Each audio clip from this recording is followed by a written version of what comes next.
What's up, APUSH Nation? It's good to be back, although I know you guys are going to be a little disappointed. I don't have all the bells, whistles, and pictures and slides with our presentation tonight. So bear with me as we go through a pivotal Fireside Chat, the first of the new year, where we'll be talking about the 1840s in APUSH, a really crucial decade that sets in motion many of the events that we'll be covering down the road, culminating in, by the end of the month, having crushed an understanding of the Civil War.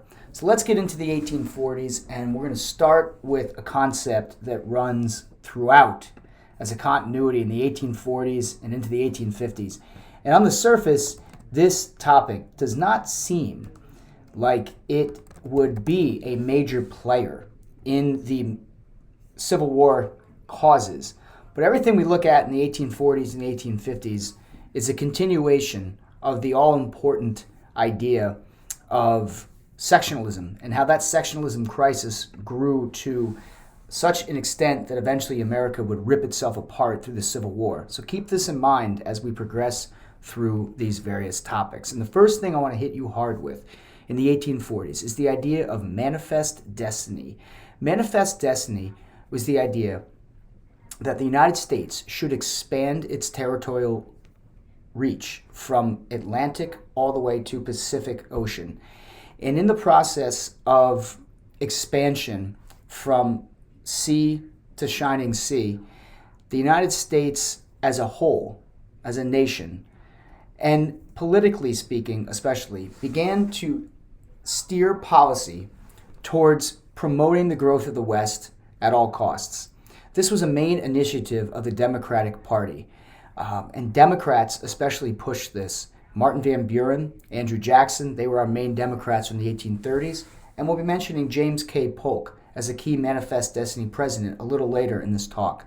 But the idea of Manifest Destiny and this idea that it was America's right to expand westward has long been a foundational belief, with going back to the colonial period when Europeans first arrived in the American colonies, with the idea to push natives off their territory and with the idea to grab as much territory and land as possible.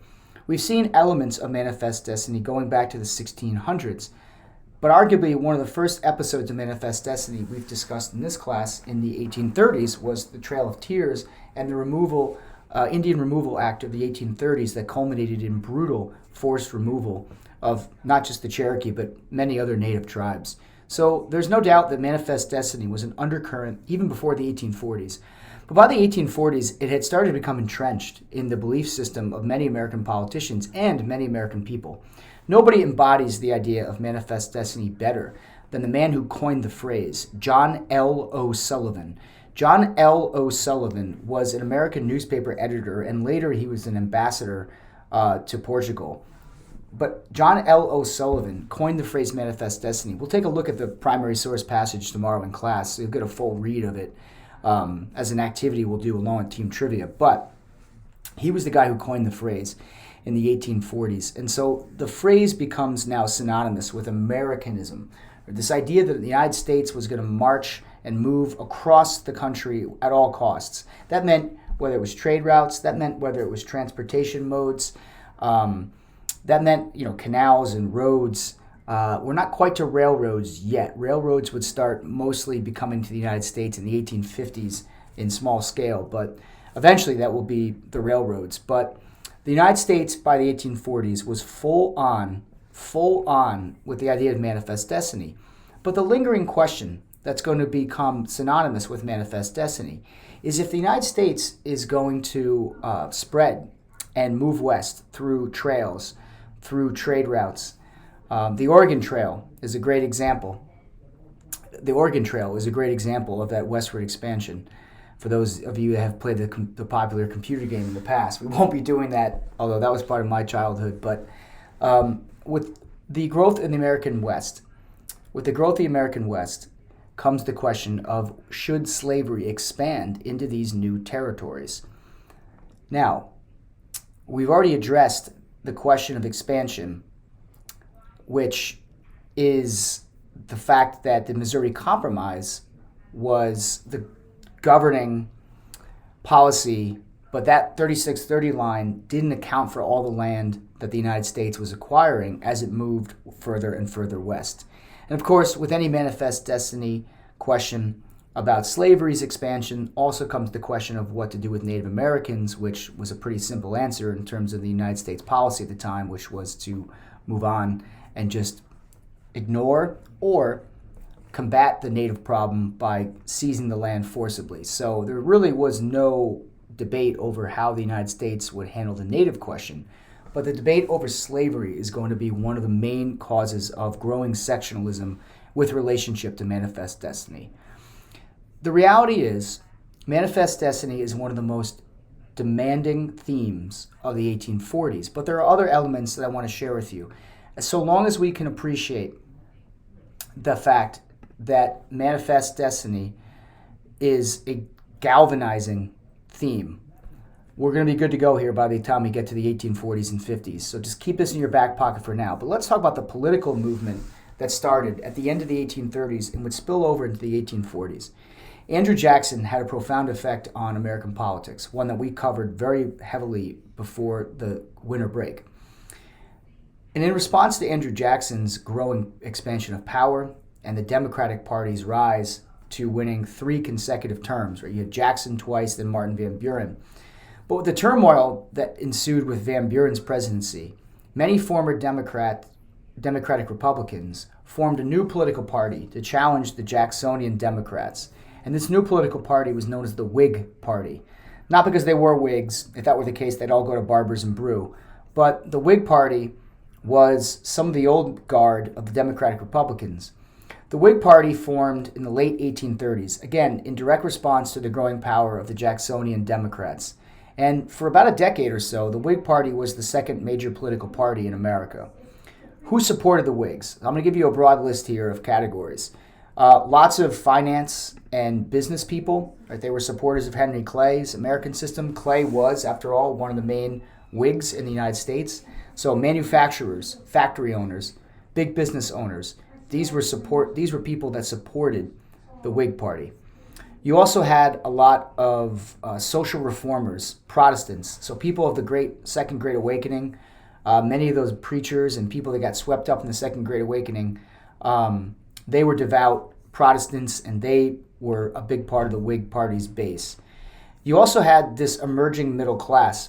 As more and more cities grew and as factories became synonymous with the growth of American life, right, the middle class starts to emerge in Americas by the 1840s and 50s. This is a topic we'll talk about later in the year, but kind of the beginning of the middle class starts in the 1840s, 1850s. So the middle class becomes another group that supported the Whigs.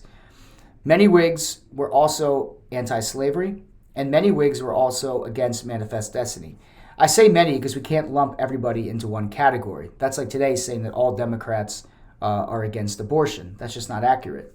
There are certain issues, though, that divided the parties, and manifest destiny was one of the key issues that divided a lot of Whigs and Democrats. So after we're going to get to William Henry Harrison in a moment. After Martin Van Buren's first presidency, Van Buren decided to run again. And in running for a second term, he ran up against a guy named William Henry Harrison. William Henry Harrison was an old warhorse. He was a hero of the War of 1812, as well as a famous battle that came right before the War of 1812 in what was known as the Battle of Tippecanoe. And Tippecanoe was a battle in Ohio where William Henry Harrison led American troops against natives. And this was a really famous battle that garnered national headlines. And it sort of turned William Henry Harrison into a household name. Harrison would run in 1840 as the Whig Party candidate. And he would narrowly defeat Martin Van Buren, but not before some good old-fashioned political campaigning. I'm excited in class tomorrow to play for you a clip from William Henry Harrison's campaign, which a song that was written about Harrison and his running mate, John Tyler, has become one of the most famous political songs in American history. And it all relates to the Battle of Tippecanoe, where William Henry Harrison was victorious, and he used that fame, plus the way that the Democrats had botched the economy and people had sort of lost some favor with the Democrats during Martin Van Buren's presidency. So we get William Henry Harrison elected in 1840. Now, as you know, you're elected in the even year. You take to office in the executive house in the odd year. However, then some drama ensues. And I'm not laughing for the sake of laughing, but it's one of the presidential trivias that you should be aware of. Great dinner party knowledge coming here. William Henry Harrison has the distinction of being the shortest termed president in American history. He lasted almost about a month. William Henry Harrison died about a month into his. Sorry, I got distracted by. I got a text message and it's in my ear. That's bad on me, but I'm gonna keep rolling. I'm not gonna cut the camera here because I'm on a roll. But anyways, you can ask me tomorrow who was texting me, and maybe I'll give that answer up. Anyways, William Henry Harrison dies about 30 days into office, and the cause of his death was a vicious stomach disease that he suffered from. And at the time, it's believed that it was bad drinking water that was near the White House because it was built near an old sewage plant. So William Henry Harrison dies 30 days into office, and that meant that his vice president, John Tyler, would take over. There's not much I'm going to talk about with John Tyler. I'm going to give you two facts about John Tyler that are important. The first is the fact that John Tyler went against almost everything that the Whig Party stood for. He was actually kicked out of the Whig Party while president, which is unbelievable that happened. And he will go down in American history as being one of the lesser known, lesser memorable presidents. So John Tyler did not have a sterling presidency, but he's the first accidental president in American history since he's the first guy to take over after the president died while in office. So that's a little fact about John Tyler. The other fact about John Tyler is John Tyler has a grandson that is still living.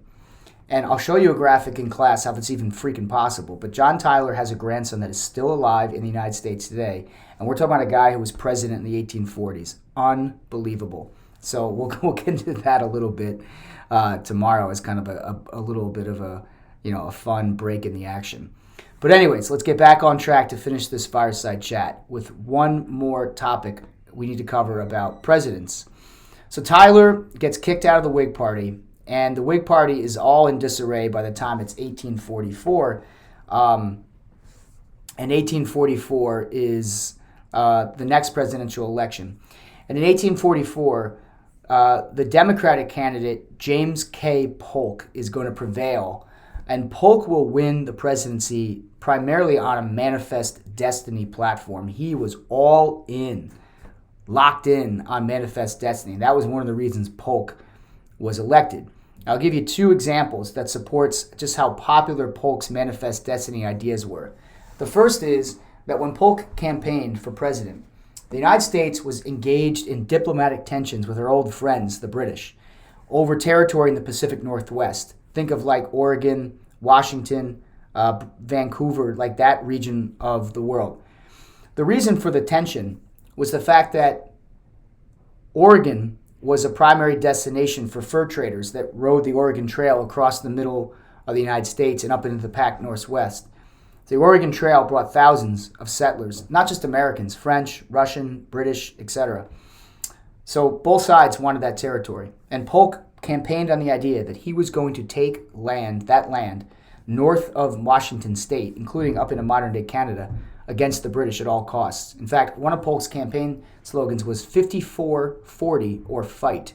And 54-40 or fight referred to the latitude-longitude line that the United States claimed was its territory. But we did not go to war with the British for a third time. So Polk was kind of all talk at that point about going to war, but it symbolized his aggressive manifest destiny attitudes. Another example of Polk's manifest destiny attitude coming to fruition, however, was the annexation of Texas and becoming a state. If you go back to the 1830s, we did not cover this, so very briefly, Texas, which was settled by many Americans, Mexicans, Europeans, fought a war of independence. Those settlers fought a war of independence against the Mexican government in the 1830s. I think it was 1836, 1837 specifically.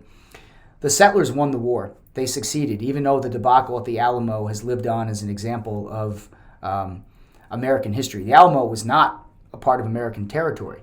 Texas, though, gained its independence, and for about 8 years, from 1837 to 1845, Texas was an independent republic, the Lone Star Republic, which is where it gets its nickname. So, Texas becomes a state in 1845, and that was brought into the United States as a slave state since it was below the Missouri Compromise line. So big win for the slave state supporters and the pro-slavery peoples. Big loss for the abolitionists. And big loss for the Manifest Destiny people because the people that were against Manifest Destiny, like many of the Whigs. Big victory for Polk, bringing Texas in as a slave state and bringing Texas into the United States. Now, this acquisition of Texas as an American state is going to set in motion the events we're going to focus on tomorrow after the team trivia. When we talk about the Mexican-American War, one of the most important moments in American history, I'm going to go all in on why the Mexican-American War is a true turning point in American history, one you probably never thought about before. And if you have thought about it before, we're going to go deeper and challenge you all to think about the connection between the Mexican-American War and the Civil War. So that is what the class discussion will focus on. But first, tomorrow in class, we're going to play a little team trivia. I know you guys love that, so be ready for that. It's going to be a group effort tomorrow. You've been working in teams, but you won't be working on whiteboards. Just a little heads up. I'm going to have a worksheet for you all. We'll trade and grade, count each other's scores. It will be competitive. It will be fun. It will be a good way to burn back some of the winter break, trim back some of that winter break malaise that we picked up. So I'm excited. Thank you for watching. I'll end this as always. APUSH Nation, remember the past shapes the future. Take care. See you for Team Trivia on Friday.